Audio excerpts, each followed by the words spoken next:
बिस्मिल्लाहिर्रहमानिर्रहीम। अस्सलाम वालेकुम डियर स्टूडेंट्स, होप सो कि आप सब खैरियत से होंगे। डियर स्टूडेंट्स, मैं हूं आपका फ़िज़िक्स इंस्ट्रक्टर अदनान अली। आज हम पढ़ेंगे first year physics chapter number 7 का topic simple harmonic motion and uniform circular motion. इसमें हम इसका सब टॉपिक इंस्टेंटेनियस डिस्प्लेसमेंट को डिस्कस करेंगे विद डिटेल। देखिए dear students, simple harmonic motion और यूनिफॉर्म सर्कुलर मोशन का एक आपस में एक लिंक है। यानी देखिए हमारे पास जो सिंपल हार्मोनिक मोशन है जो हमने देखा था कि जिसमें एक्सेलरेशन डिस्प्लेसमेंट के डायरेक्टली प्रोपोर्शनल होता है, उसमें हमने देखा था कि सिस्टम हमारा फ्रिक्शनलेस होना चाहिए, उसमें इलास्टिक रिस्टोरिंग फोर्स होनी चाहिए, उसमें इनर्शिया होना चाहिए और उसमें जो है वो हुक्स लॉ ओबे होना चाहिए। उसको हमने नाम दिया था सिंपल हार्मोनिक मोशन। ठीक है डियर स्टूडेंट्स, और नेक्स्ट जो है इसमें यूनिफॉर्म सर्कुलर मोशन के साथ इसका क्या ताल्लुक है कि अगर कोई बॉडी सर्कल में मूव कर रही है और उसकी मोशन जो है वो यूनिफॉर्म मोशन है, यूनिफॉर्म वेलोसिटी के साथ वो मूव कर रही है और वो अपना एक जो है वो साइकिल कंप्लीट कर रही है, तो वो रिलेट करती है सिंपल हार्मोनिक मोशन के साथ। वो कैसे करती है वो अभी हम देखते हैं।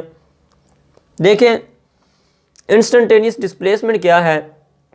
देखिए इसके नाम से जाहिर हो रहा है इंस्टेंटेनियस, किसी एक इंस्टेंट पे, at any instant of time जो बॉडी एग्जीक्यूट कर रही है सिंपल हार्मोनिक मोशन, उसका डिस्प्लेसमेंट किसी इंस्टेंट ऑफ टाइम पे, किसी एक लम्हे पे अगर हम उस बॉडी की जो कि सिंपल हार्मोनिक मोशन परफॉर्म कर रहा है उसका डिस्प्लेसमेंट निकालें, तो उस इंस्टेंट ऑफ टाइम पे जो उसका डिस्प्लेसमेंट होगा वो उसका क्या होगा, इंस्टेंटेनियस डिस्प्लेसमेंट।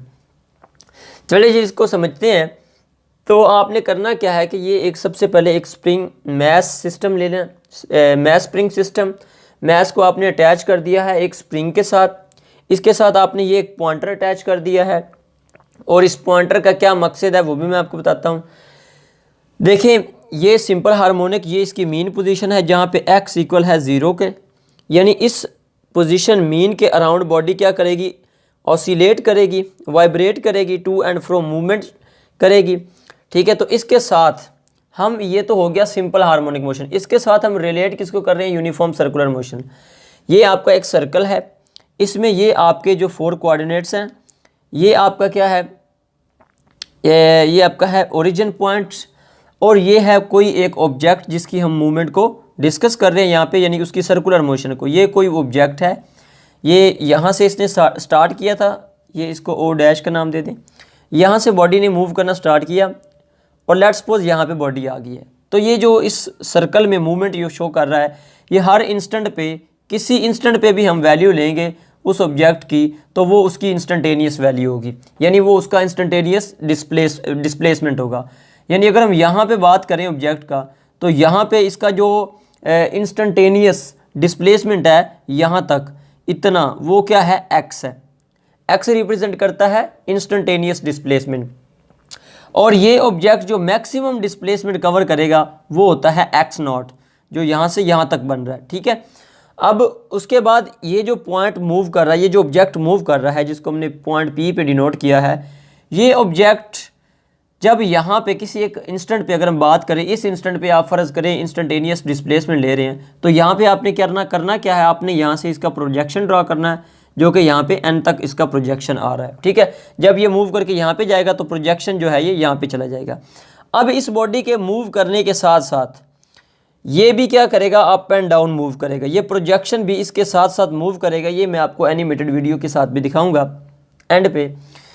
देखिए ये हमारे पास अप एंड डाउन मूव करेगा इस ऑब्जेक्ट के मूव करने के साथ साथ, यानी जैसे जैसे ऑब्जेक्ट मूव करेगा उसका साया, उसका प्रोजेक्शन भी अप एंड डाउन मूव करेगा। और जब ये पूरी एक वाइब्रेशन कंप्लीट कर लेगा, यहाँ से मूव करना स्टार्ट किया, जब ये पूरी एक वाइब्रेशन कंप्लीट करेगा तो इसका मतलब ये भी यहाँ से यहाँ तक, फिर यहाँ से यहाँ तक, फिर यहाँ से यहाँ तक, ये भी अपनी एक वाइब्रेशन कंप्लीट कर लेगा। ठीक है, तो अगर हम इस पॉइंट का यहाँ ओरिजिन से रेडियस लें तो वो यहाँ पे आ रहा है हमारे पास एक्स नॉट, जो कि एक्स नॉट इक्वल है मैक्सिमम इसके डिस्प्लेसमेंट के, जिसे हम एम्पलीट्यूड कहते हैं। ये इसका मैक्सिमम डिस्प्लेसमेंट एक्स नॉट है, जबकि यहाँ से यहाँ तक अगर हम बात करें तो वो इसका इंस्टेंटेनियस डिस्प्लेसमेंट है। ठीक है, अब ये थीटा एंगल बना रहा है ये ओरिजिन के साथ ये ऑब्जेक्ट। ठीक है, तो अगर ये थीटा है तो फिर ये भी क्या होना चाहिए, थीटा के इक्वल होना चाहिए, यानी प्रोजेक्शन के दरमियान भी एंगल क्या होना चाहिए, थीटा होना चाहिए। अच्छा, अब हो क्या रहा है इसमें, ये बॉडी रेस्ट पे है तो ये भी कहाँ पे है, रेस्ट पे है, पॉइंट भी क्या है, यहाँ पे है। जब ये बॉडी मूव करना स्टार्ट करती है, एक एक्सट्रीम पोजीशन पे जाती है यहाँ से यहाँ तक, तो फिर ये भी मूव करके अपनी एक्सट्रीम पोजीशन पे चला जाता है। फिर ये दोबारा एक्सट्रीम से मीन पे आता है, तो फिर ये भी क्या करता है, एक्सट्रीम से मीन पे आ जाता है। अगेन ये दोबारा एक्सट्रीम पोजीशन बी पे चला जाता है, इनर्शिया की वजह से यहाँ पे रुकता नहीं है बल्कि यहाँ पे चला जाता है।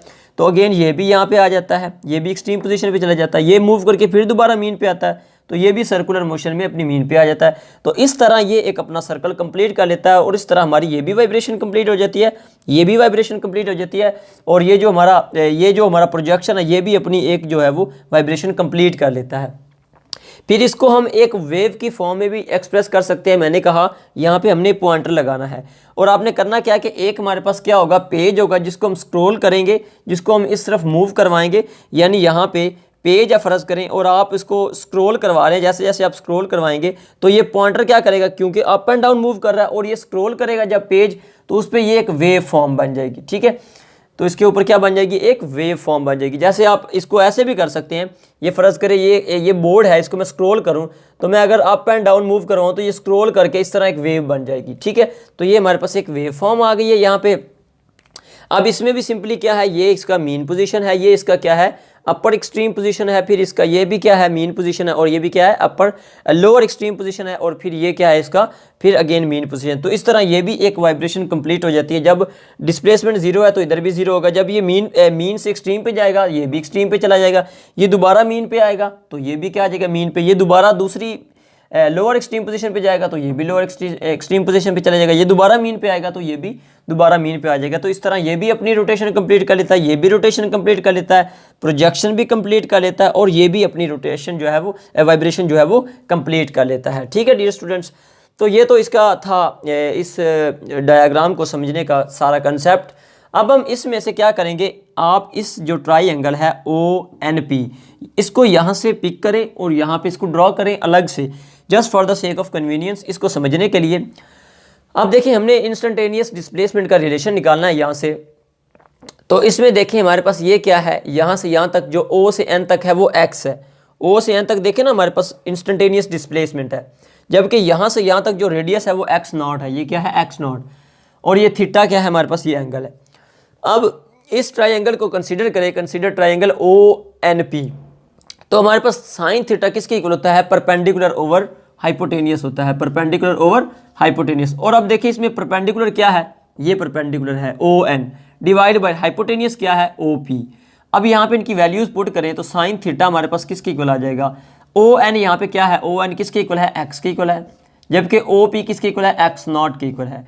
अब हमें पता है x जो है यहाँ पे क्या है, इंस्टेंटेनियस डिस्प्लेसमेंट, जबकि x0 क्या है, ये हमारे पास एम्पलीट्यूड है या maximum displacement from the mean position.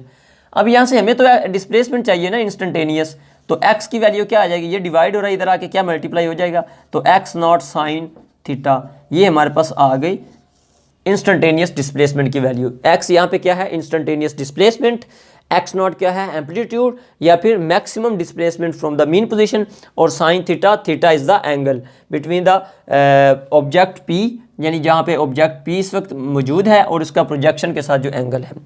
अब हम डिफरेंट केसेस देखते हैं और हम ये देखते हैं कि एंगल के चेंज होने से, क्योंकि यहाँ पे ये जो हमारे पास इंस्टेंटेनियस डिस्प्लेसमेंट है ये डिपेंड कर रहा है साइन थीटा के ऊपर, तो ये थीटा पे डिपेंड कर रहा है। x0 तो एम्पलीट्यूड है, ये तो इसकी फिक्स वैल्यू है, x0 तो क्या है, उसकी तो फिक्स वैल्यू है, ये देखें वो तो कांस्टेंट है, इस पे तो डिपेंड ही नहीं कर रहा है। x0 क्या है, ये तो कांस्टेंट है, तो ये डिपेंड किस पे कर रहा है, थीटा के ऊपर। ठीक है, अब हम देखते हैं इसके डिफरेंट केसेस के थीटा के चेंज होने से हमारा इंस्टेंट टू इंस्टेंट डिस्प्लेसमेंट कैसे चेंज होता है। तो सबसे पहले हम यहाँ पे बात करते हैं जब थीटा हमारे पास क्या है, जीरो है। यहाँ पे देखें ना ऑब्जेक्ट यहाँ पे है तो थीटा क्या है, जीरो। तो पहला केस देखते हैं जब हमारे पास थीटा क्या है, 0 डिग्री। तो जब थीटा हमारा 0 है तो इसी फॉर्मूले में पुट करके देखें तो क्या आ जाएगा हमारे पास, x is equal to x not sine 0, और साइन 0 0 होता है तो x क्या आ गया, 0। इसका मतलब है जब हमारा थीटा 0, जब हमारा थीटा 0 तो उस वक्त हमारे पास डिस्प्लेसमेंट भी क्या है, 0 है, क्योंकि ऑब्जेक्ट बिल्कुल रेस्ट पे है, अभी तक उसने मूवमेंट स्टार्ट नहीं किया है। इधर भी 0, इधर भी 0, इधर भी 0, इधर भी 0। फिर दूसरा केस देखते हैं कि थीटा हमारा है 90 डिग्री।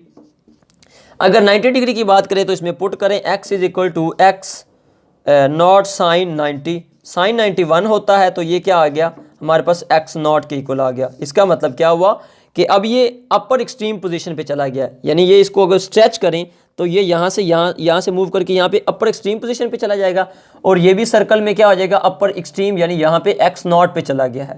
ये कहाँ पे चला गया, एक्स नॉट पे। ये भी कहाँ पे चला गया, एक्स नॉट पे। फिर थर्ड केस में ये देखते हैं कि थीटा हम लेते हैं 180, सॉरी हाँ 180 लेते हैं।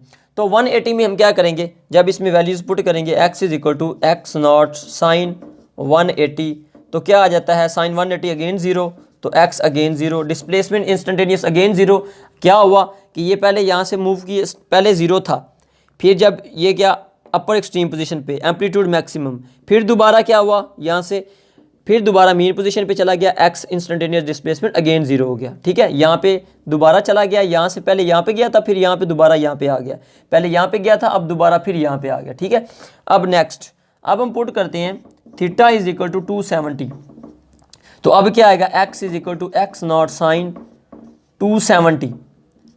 तो 270 क्या होता है हमारे पास, साइन 270 -1 के इक्वल होता है, तो माइनस एक्स नॉट आ गया। अब देखें, अब अगेन ऑब्जेक्ट यहाँ से फिर दोबारा जो है वो लोअर एक्सट्रीम पोजीशन पे चला गया, यहाँ से इधर लोअर एक्सट्रीम पोजीशन पे चला गया, यहाँ से इधर लोअर एक्सट्रीम पोजीशन पे चला गया। तो ये वाला जो डिस्प्लेसमेंट है ये माइनस एक्स नॉट है, यहाँ से यहाँ तक का डिस्प्लेसमेंट, या फिर यहाँ से यहाँ तक का जो है माइनस एक्स नॉट है। ठीक है, तो हमारे पास क्या आ गया, माइनस एक्स नॉट। लास्ट पे है थीटा इज इक्वल टू 360 डिग्री, तो अब क्या आएगा, x is equal to x not sine 360, और ये अगेन 0 होता है साइन 360, तो ये क्या आ गया 0। फिर इसका मतलब है यहाँ से अगेन 0 पे चला गया, क्या हुआ 0 पे चला गया, यहाँ से अगेन 0 पे चला गया, ये भी एक्सट्रीम लोअर एक्सट्रीम से अगेन 0 पे चला गया।